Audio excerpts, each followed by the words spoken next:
What is it like to come face to face with evil? To confront your worst nightmare? When a killer comes calling, there's often no escape. A man who can kill is evil beyond belief. To truly encounter evil is a rarity most will never experience. I believe in evil, and I've experienced people that are evil. But for those unfortunate few who do and survive to tell the tale, the mental scars often never heal. I couldn't breathe, my eyes felt bulging, all I could see was his face on my face, and he was just staring into my eyes. We meet the men and women whose lives have been forever altered by their brush with the beasts who live among us. This is Encounters with Evil.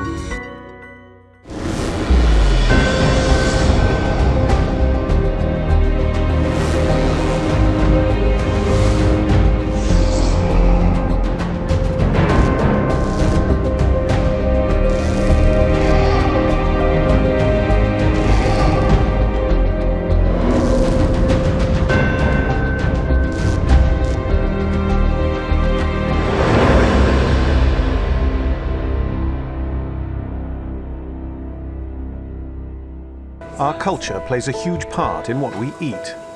Horse meat is common in France. Islam and Judaism don't eat pork. For Hindus, cows are sacred, so beef is strictly forbidden. But of all the food taboos, there is one meat that creates a gut-wrenching reaction. Human flesh. Tonight we explore the world of cannibal killers. Coming up, we look at the German killer who found his perfect partner on the internet. The one says, I need someone who wants to be killed, and the other says, here I am, I want to be killed by you. We explore the murky world of UK cannibal killer Stephen Griffiths, who murdered and ate sex workers in his own slaughterhouse. He skinned them, dismembered them, consumed some of them.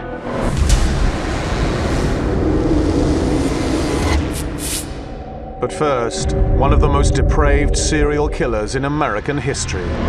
All kinds of sexual contact with the dead bodies. Oral, anal, into the viscera. America's cannibal killer, Jeffrey Dahmer. Jeffrey Dahmer was born in 1960 in Milwaukee, a small town 100 miles north of Chicago. He took an interest in dead animals, roadkill, and particularly the anatomical composition of small creatures.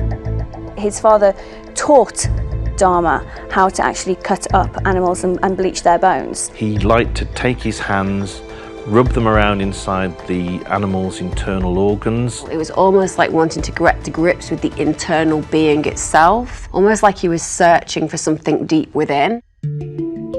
Dahmer realized he was gay around the age of 14, but kept it a secret from his parents.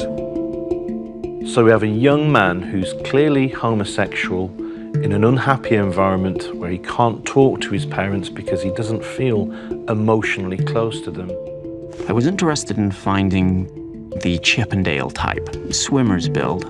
It seems to start this catalogue of fantasies, the unfulfilled fantasies that get more extreme. When I was 15 or 16, those fantasies started entering my head. Thoughts of a good-looking, well-built guy having total control over him. His mother and father's marriage had deteriorated and his father had moved out to a nearby motel. He was able to drink all day long. He was talking about masturbating anything between 4 and 6 times during the course of a day. Dahmer found comfort in alcohol, but it only fueled his fantasies. Desire grew and grew, more constant and stronger. On June the 18th, 1978, Dahmer picked up a young hitchhiker. It proved to be the beginning of Dahmer's deranged descent into depravity. He actually plucked up the courage to approach his first victim, which was Stephen Hicks, an 18-year-old hitchhiker who he saw by the side of the road on his way to get to a rock concert, and Dahmer offered him a lift. He took Stephen Hicks back to the family home. They watched videos, they got drunk, they drank some beer and some spirits. Dahmer wanted sex. Hicks didn't. When Hicks decided he wanted to leave, Dahmer decided that he wanted to keep him, one way or another. He panicked, he didn't want Hicks to leave him, and he hit him on the back of the head with a barbell. The initial blow is aimed at taking him out as quickly as possible. He then strangled him with that same dumbbell. He laid Hicks out in the living room and he baited over his body before disposing of it. He was able to break up the bones of Hicks's body, remove his skull, and scatter the bones in the forest area to the back of the family home. For Dahmer, the disposing of the body was as much a sexual experience as the sex he had with the bodies themselves. This, if you like, provided the template for his later development of killing and eventually eating. Forced into the army by his father, Dahmer's drinking spiraled out of control. I was discharged early from the service for drinking too much. I didn't want to go home because I didn't feel comfortable explaining to my folks why I was out 6 months early. Age 22, he was living with his grandmother and regularly frequenting bathhouses in Chicago and Milwaukee. The bathhouse culture in America is where you have swimming, steam and sauna facilities, and they are mostly, but not exclusively, frequented by men who are looking for casual sex with other men. Dahmer had tried anal sex a couple of times and he didn't like it. He found it very painful. He wanted a different kind of sexual experience, one where he was totally in control.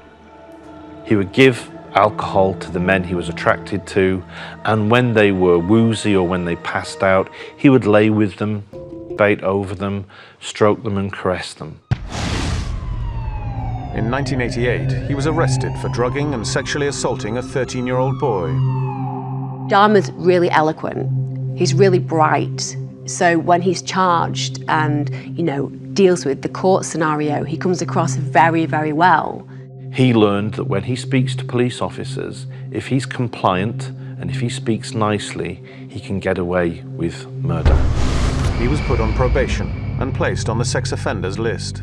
Whilst living at his grandmother's and ostensibly leading a fairly clean life, Jeffrey Dahmer picked up Stephen Tuomi, and in this particular instance, he kind of sleepwalked into murder.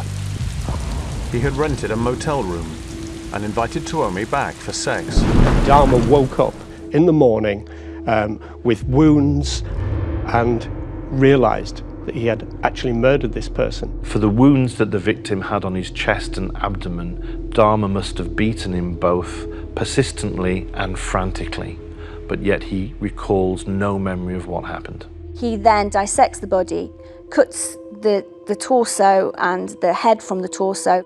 Just slit from the sternum to the pubic area, removed the internal organs, and then cut up the flesh, calves, legs, and then moved up the head and put that in the freezer. It's almost too disgusting for people to consider, but a severed head giving him sexual pleasure would be the ultimate turn-on for Dahmer. I'd strip the remaining flesh off, turn up the boil, and did the same with the heads until I had a clean skeleton. He didn't panic. He left the hotel and he took a cab to his grandmother's house where he disposed of Tuomi's body in the basement. But his grandmother had had enough of Dahmer's strange nocturnal behavior and the stench coming from his room. She kicked him out.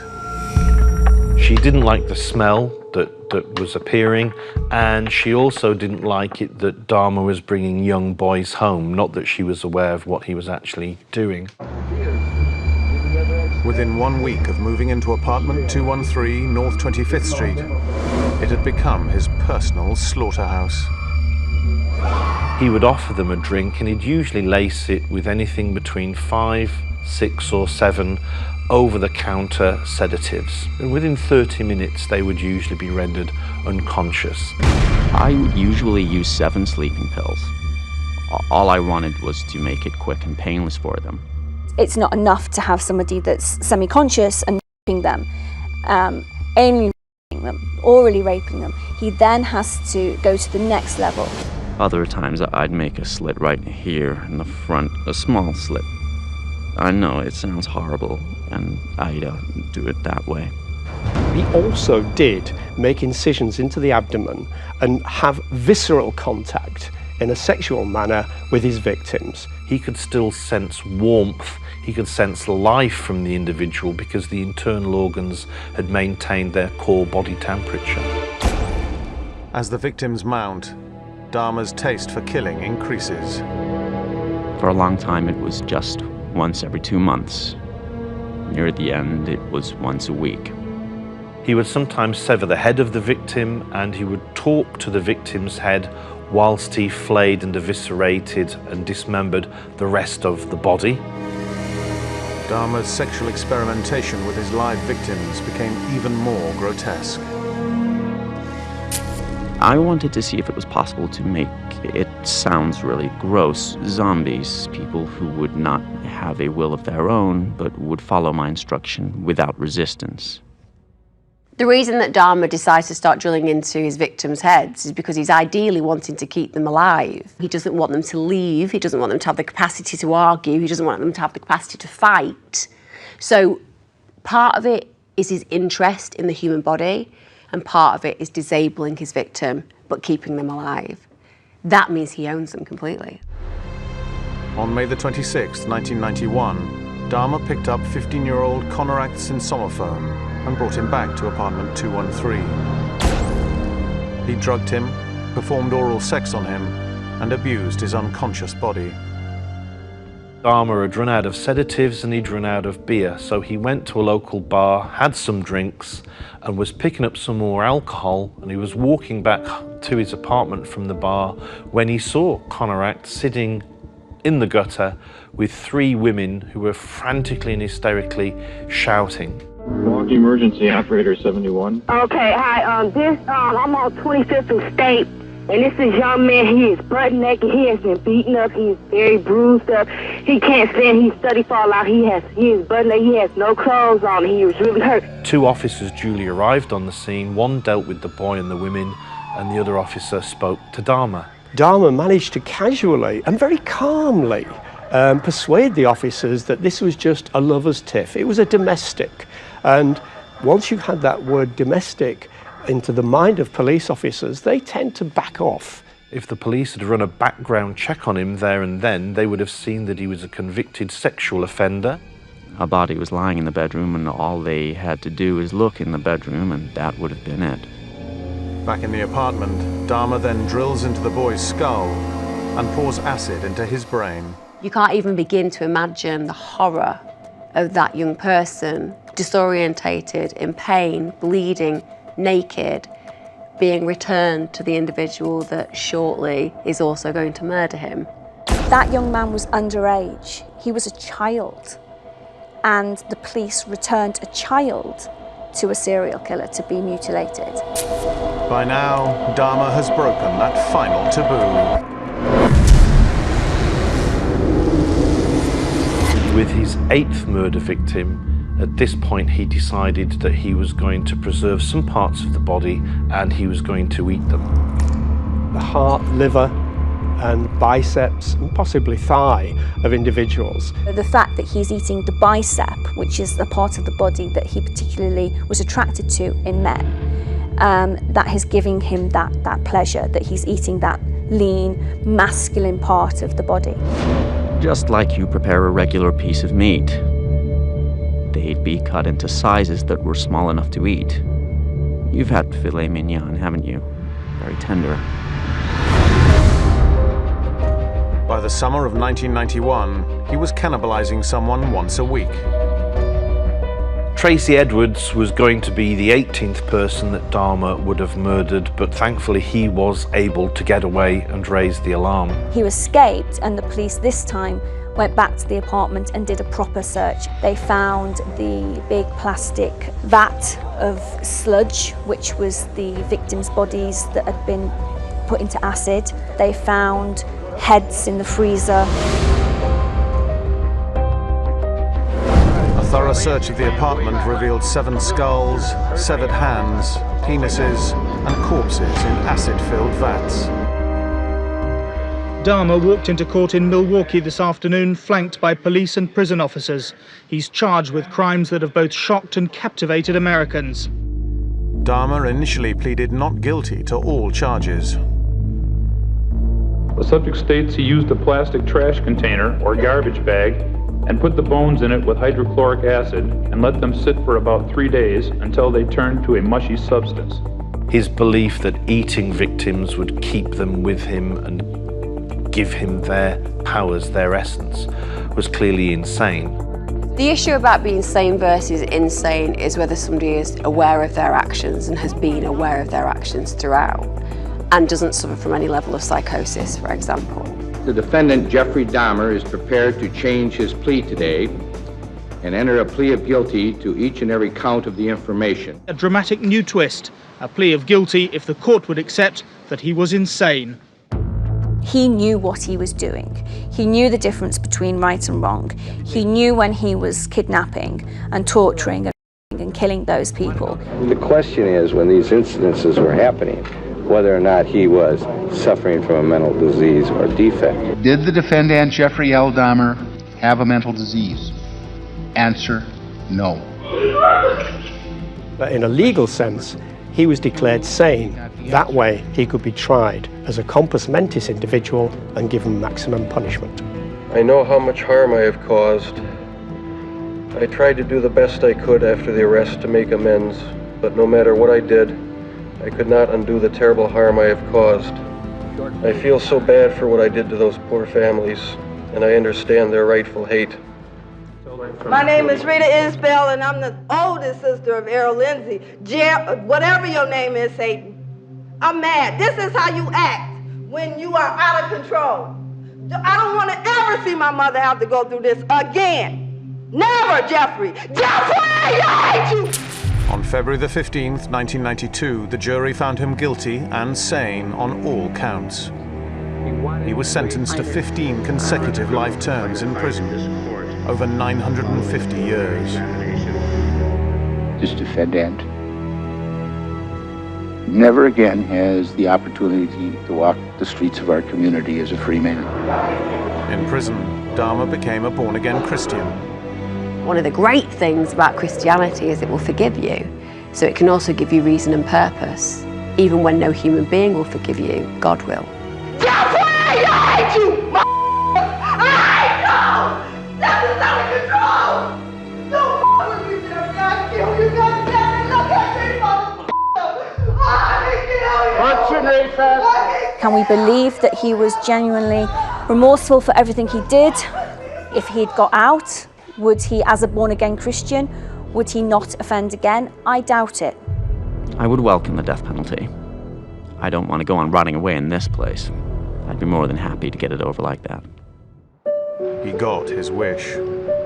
On the morning of November the 8th, 1994, Jeffrey Dahmer was bludgeoned to death by a fellow inmate in the bathrooms of his prison. His end was sudden, grisly, and barbaric.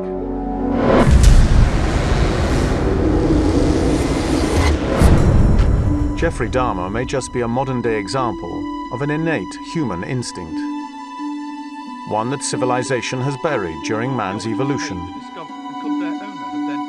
In England's Cheddar Gorge, archaeological finds suggest that cannibalism was once practiced by our ancestors. The bones seem to be in a chaotic jumble. They're mixed in with animal bones which show butchery marks, and it looks like these human bones were being treated just like the animal bones, as food debris. The concept of cannibalism, of eating other humans being something horrific, which it is to us now, wasn't so much a problem back then. If you said to somebody 10 years ago, here's your placenta to eat, they would probably recoil in horror, whereas now it's almost become a trendy thing to do. Eating a placenta feels something abhorrent because we make everything so medical. It doesn't mean it hasn't got a place. It is still human tissue, and to eat that technically is an act of cannibalism. For some tribes in New Guinea, eating the remains of their dead is a traditional practice. By eating that person, you'd be continuing their life in some form inside you. So it was an honourable thing to do in terms of the respect of the dead. While some societies have a cultural history of cannibalism, Western serial killers have no such excuse. And here in the UK, one British serial killer claimed to have broken this most heinous of taboos to create an image of notoriety. Stephen Griffiths, the Crossbow Killer. Can you confirm your name to the court, he was asked. Barely audible, the psychology graduate believed to have been studying criminology replied, the Crossbow Cannibal. He did say to the police that eating of the flesh was part of the magic of it. Between 2009 and 2010, Griffiths murdered 3 sex workers in Bradford. Born in West Yorkshire on Christmas Eve 1969, Stephen Griffiths was the eldest of 3 children in a dysfunctional family setup. By the time he's in his late teens and early 20s, he has this idea that he is different from most humans and that he's got a darkness inside, and he predicts that at some point in his 30s he will kill. He never really found his true vocation in life. He seemed to spend a lot of his time drifting along. Growing up in Bradford, Griffiths was also exposed to reports of one of the country's worst serial killers. As a teenager, he will have been surrounded by the news of the Yorkshire Ripper. Somewhere near here lives the killer they call the Yorkshire Ripper. His 5-year career of killing began in the red light district of Chapeltown. Now, 5 years later, the death toll has reached 13, each death bringing grief and tragedy to the victim's family. So we've got an individual here who, by their teens, has been made acutely aware of the romantic influence, the power and notoriety that killing women can get you. At 17, Griffiths was sentenced to 3 years in jail for stabbing a supermarket manager who tried to stop him shoplifting. He was sent to Rampton for an assessment, and he spent 2 months there. He was diagnosed by a psychiatrist with schizoid personality disorder and psychopathy. He was telling people that he fantasized about potentially becoming a serial killer. Well, I'm misanthropic. I don't have much time for the human race. But it was one half of the human race that Griffiths really hated. Griffiths had a great distaste for women. He thought that they were lesser than him. He felt betrayed by them potentially because the way his mother had treated him made him feel that he was unloved. One woman unsurprised by his actions is a former girlfriend who's still haunted by the violence and chilling messages and laughter he left on her phone. Idiot, I'm trying to help you. I'm not going to go away, so I guess you'd better.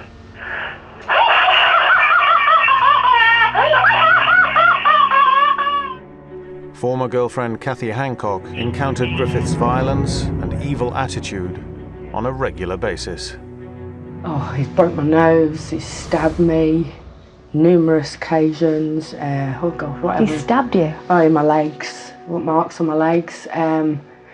Cut me with a piece of glass, all sorts.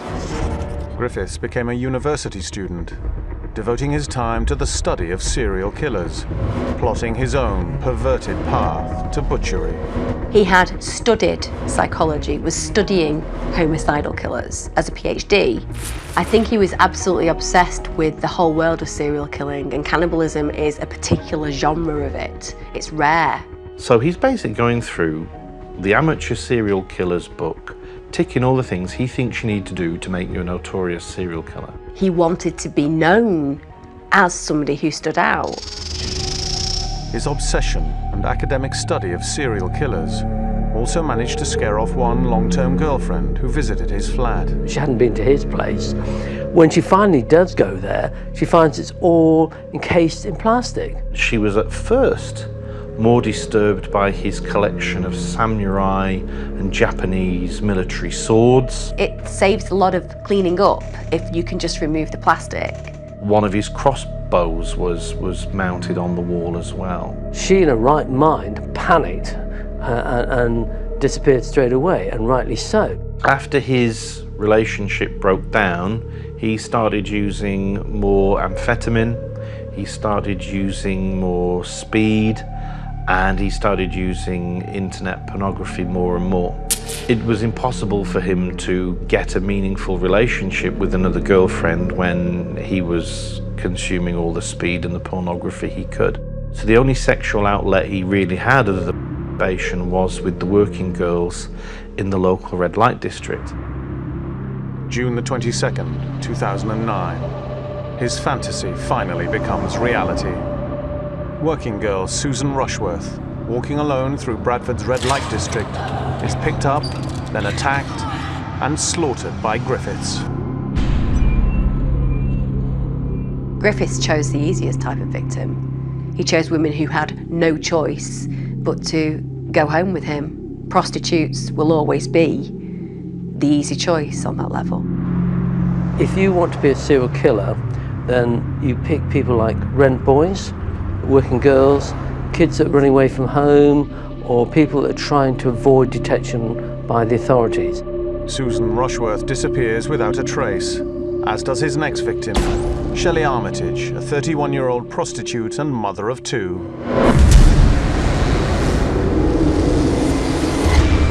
It's only when Griffith's third victim, Suzanne Blameyre's remains, are found in the River Aire that police are led straight to his door. The alarm sounds. It means something's been found. And at the left of the screen, the handle of a suitcase pops up out of the water. The suitcase containing the tools was discovered just over there, some 200 yards from where Suzanne Blameyre's remains were found. His crimes came to light when a caretaker reviewing the weekend's CCTV saw Griffiths chasing a woman down a corridor, and seconds later, Griffiths had killed her on camera by firing a crossbow bolt into her chest. What that camera captures is absolutely horrific. One human butchering another individual. He knows full well he's being captured on camera. That probably explains the reason why he gave the finger to the camera, but he was really giving that to the police, to society, to anybody who would study his crime later on. Griffith's knowledge of forensics, gained as a criminology student, made him believe he could cover his tracks well enough to leave no clues for the police. When the police forensic teams entered Stephen Griffiths' flat, we learned today that they would find blood samples from all three women. Blood which had been projected onto the walls, over furniture, and onto the carpets. How do you know that the fire destroys DNA? Well, certainly I think the principle I operated on was, well, it certainly isn't going to enhance the quality of the evidence. He'd clearly tried to dismember, dissect and clean up each of his three victims in the bathroom. And he was very keen on breaking up the body piece by piece. In one of the cases, she was cut up into 87 pieces. The further arrested on suspicion of murder of Susan Blameyre between Friday the 21st and today. Once in custody, Griffiths confesses. Are you saying that you've killed Susan Rushworth? Yes. And what was the other name? Shelley Armitage. Are you saying that you've murdered Shelley Armitage? Yes. And then the last one? Susan Blameyre. Right. You say you murdered her? Yes. And it's in these interviews police discover the full horror of his crimes. He skinned them, dismembered them, consumed some of them. One psychiatrist said Griffiths' claims of cannibalism represented the ultimate attempt to exert control and power over his victims. He tells the police officers that he has ate the thighs of his victim. If you're going to eat any part of the body, the thigh probably is the best part. It's the part that's going to have a lot of meat around the bone. And when you think about women, that area of the body is quite synonymous with the female areas. He was, according to people who knew him, not capable sexually himself. That could have led to huge resentment and a desire to erase, destroy, remove the female form, even if that meant consuming it. When questioned about eating body parts, he did say to the police that eating of the flesh was part of the magic of it. In December 2010, Griffiths was convicted of all 3 murders and sentenced to life in prison. As he's driven from court, Stephen Griffiths could be in little doubt of the revulsion that community now feels towards him and the crimes he's accused of committing. We cannot begin to understand what drove this cold-hearted and manipulative individual to take 3 lives in such a brutal and senseless way. Why did you feel the need to kill her? I don't know. I don't know if I was... So, just... Sometimes you kill someone to kill yourself, or kill parents. I don't know.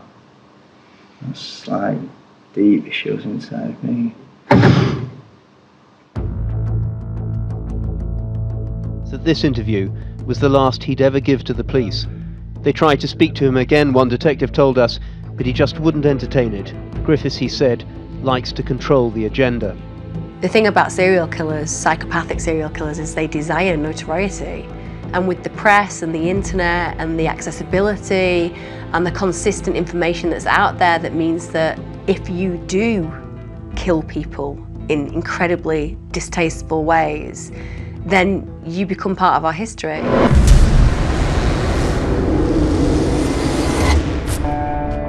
With both Dahmer and Griffiths, the evidence of their cannibalism is limited to their own confessions. The same cannot be said of German cannibal Armin Meiwes.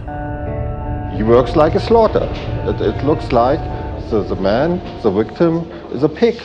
Mr. Meiwes is no monster. Armin Meiwes was brought up in this sprawling house in the central German village of Rottenburg. Meiwes was the first child in his family. When Meiwes was about 8 years old, he was playing in a neighbour's garden with some of his friends, and he heard his father's car driving off. Meiwes has claimed that he ran out onto the road and chased after his father's car. He's running after the car, crying, trying to get his dad's attention. And his dad just drives off and he never sees him again. He'd been abandoned in the most horrific way, and he craved somebody who would never leave him. In order to cope with his isolation, the young Meiwes lived in a world of his imagination. Meiwes imagined that he had a brother that he would call Frankie, and he would often fantasize that he was with him and they would play together on many occasions. By creating this younger brother, he had this a comfort. It gave him a sense of comfort, this imaginary person who would never leave him. He wouldn't be abandoned by Frankie in the way that he was clearly abandoned out of the blue by his own father.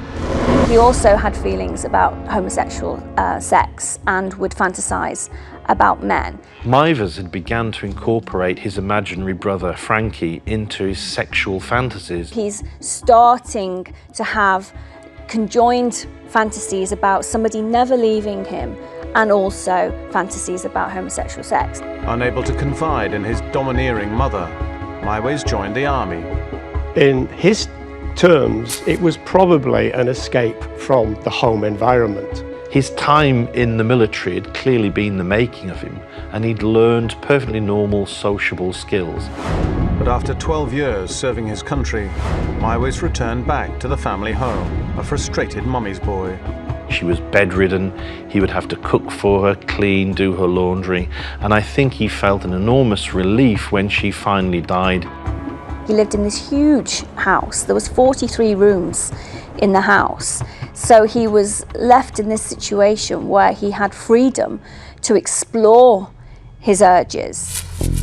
Cannibal Cafe was an internet forum and group that was primarily dedicated to the idea of roasting and burning individuals prior to cannibalism. I think he is normal.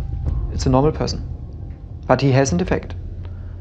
Defect in a sexual direction. That defect was he wanted to slaughter and eat someone.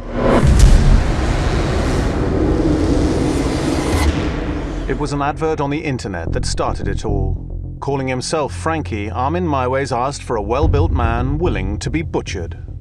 He spends hours trawling the internet, looking at pornography. And the more that he throws himself into that, the more his urges that he'd repressed for so long are unleashed.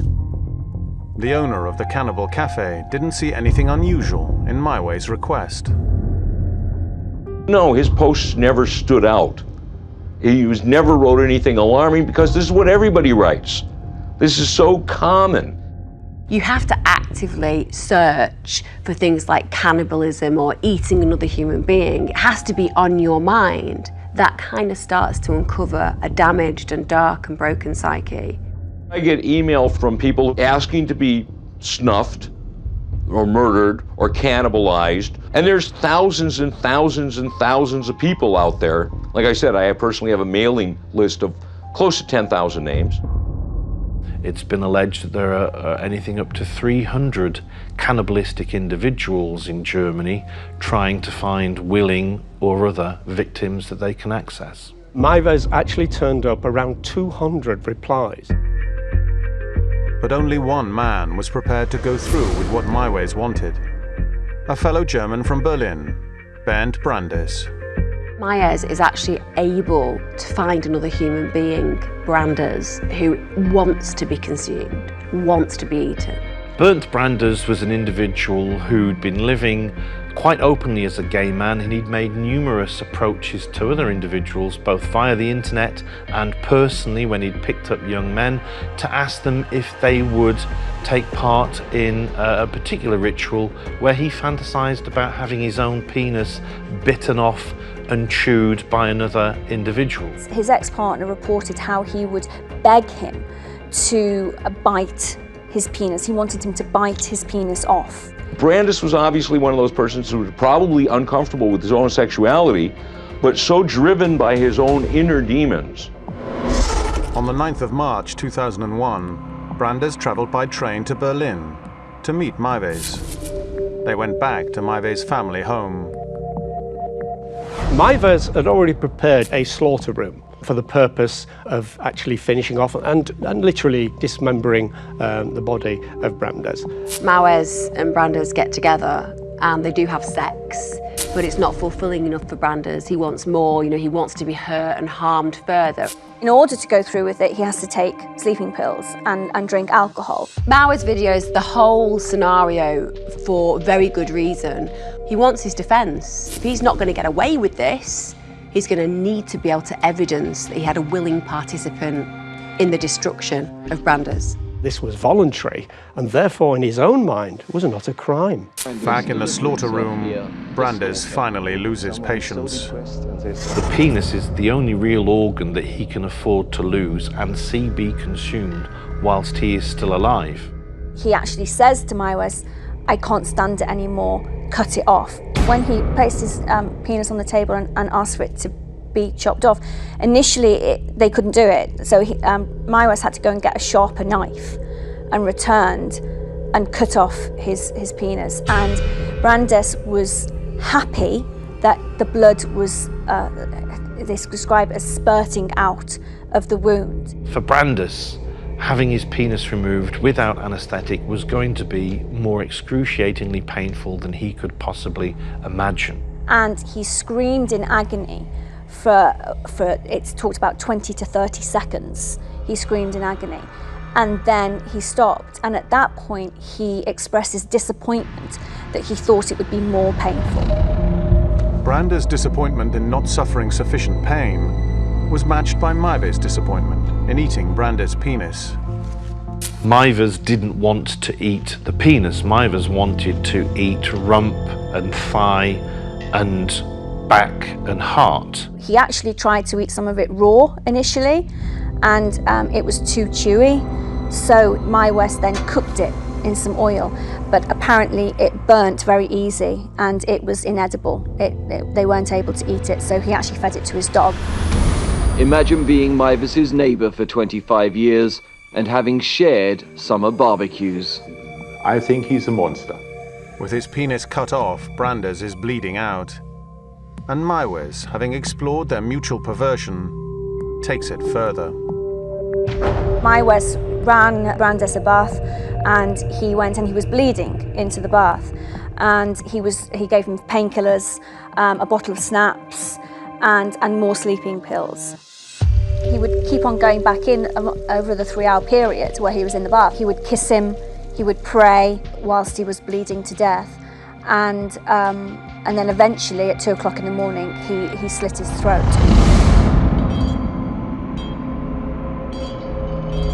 He was actually still alive, so it wasn't manslaughter, it was actually murder. The prosecution say it's murder. You say it's mercy killing. The video shows us that the Berliner wanted to die. And Mr. Meiwes said, okay, I do it. He hung Brandes on a meat hook in what was called the slaughter room in his house. You see in the video what he's doing in details. He works like a slaughter. It looks like the man, the victim, is a pig. He took out the organs and he prepared the body, but he also, in that time, was cutting off chunks of his flesh. He dressed his dining room table, he used his best china service, and he took a part of Brandes, which Meiwes actually called the rump steak from his lower back. He cooked some Brussels sprouts and he served some princess potatoes, and he also opened up what he said was a very fine red wine which he allowed to breathe before having it with the meal. He kept Brandes' body in his deep freeze and routinely would go back to cook more and more pieces of his body. And Meiwes actually ate around 20 kilos of Brandes' flesh. Meiwes said that Brandes tasted like pork, but a very intense kind of pork. Having butchered and eaten Brandes, Meiwes goes back online, using the name Frankie. It took 8 months for the police to arrest Armin Meiwes. He was eventually caught after searching for more victims. An Austrian student who also responded to Frankie's search went to the police. Meiwes is being held in this prison. He describes eating his victim as like taking Holy Communion. I've seen reporters have to leave the court to be physically sick. The trial became a huge media circus. At the time that Meiwes had committed the crime, cannibalism was not actually a legal crime in Germany. Allein durch den Chatverkehr und durch die Gespräche, durch die E-Mails, die die beiden gewechselt haben, ist ganz deutlich zum Ausdruck gekommen, dass dieser Herr aus Berlin hier unbedingt den Herrn Meiwes, ich drücke es mal mit dem juristischen Wort aus, bestimmt hat zur Tat. Calmly striding into court, Armin Meiwes, the self-confessed cannibal, whose exploits have revolted and intrigued Germany. I hope it'll be okay, was his polite response to journalists. And it was. The judges decided that cutting a man into pieces and eating him didn't amount to murder. Originally, Meiwes was charged and found guilty and sentenced for manslaughter, but the prosecution appealed this, and on further inspection of the video they'd both made, it could be shown that Brandes was still alive when Meiwes actually stabbed him in the throat. So he then was retried and found guilty of murder. He's not a murderer. He's somebody with an extreme sexual fetish, but to complete that fetish, he needs permission. He's more an extreme sadist sexually, and he needs the permission base of his victim. He needs the perfect masochist. Armin Meiwes is now serving a life sentence for murder. A prison psychiatrist here asked him how he felt about a future behind bars. He replied, "I have achieved my life's ambition, to eat a man. I'm happy, and what comes next is not important." Mr. Meiwes is perhaps not the only cannibal in the world. We have thousands, 10,000s, 100,000s of people who have the same ideas. Meiwes wouldn't have found Brandes but for the internet. The anonymity of the online world provides the perfect space for people like him to explore their warped perversions. and sometimes act out those sick cravings in the real world. The internet has provided a perfect storm for individuals who have predilections that are dark, that are dangerous, to come together and unite. The level of communication is often hidden and encrypted, so it's not going to be done on Instagram or easily available on WhatsApp or Twitter. It has created a community of darkness that's quite terrifying, and that we don't like to think about, but absolutely exists in every corner of the world.